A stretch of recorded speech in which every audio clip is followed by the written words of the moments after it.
आज ना मुलांच्या बुक वगैरे आणल्यात, तर त्यांना 15 दिवस सुट्टी होती. तर आज त्यांच्या बुक भेटल्या आणि एप्रिलमध्ये त्यांची स्कूल चालू होते ना, त्याच्यामुळे. तर हे बघा,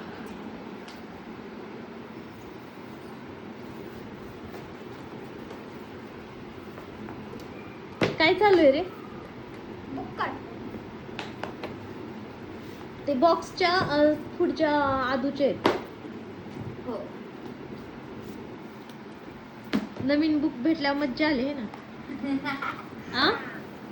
है ना आदू? तर इथे ना दुपारीच खूप मोठा पाऊस यायला चालू झाला होता आणि विजा वगैरे खूप म्हणजे अशा चमकत होत्या.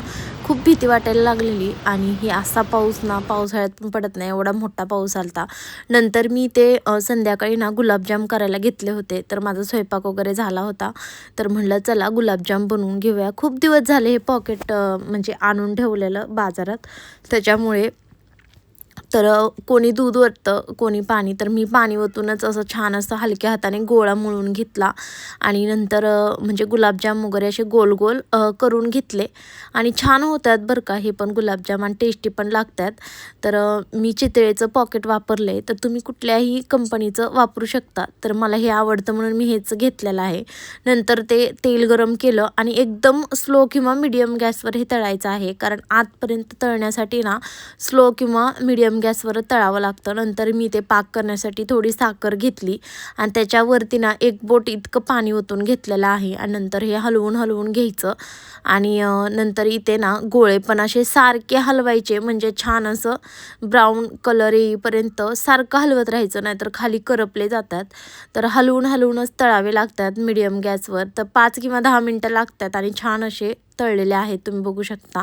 आणि माझा पाक पण इकडे तयार होते. तर तो उकळून घ्यायचा आहे छान असा. आणि थोडंसं चिकट व्हायला लागलं ना लगेच बंद करायचा, कारण की जे गुलाबजामचा पाक असतो ना तो तसाच असतो, त्याच्यामुळे. आणि नंतर छान असे गुलाबजाम गरम पाकात टाकून घ्यायचे, म्हणजे लगेच ते आतपर्यंत मुरले जातात. आणि इकडे श्रेयाचं भजी करायचं चालू होतं. तर ती आज ना पप्पांना भजी करून देत होते. तर सुट्टी चालू आहे ना, तर असं नवीन नवीन पदार्थ यांचं चालूच असते.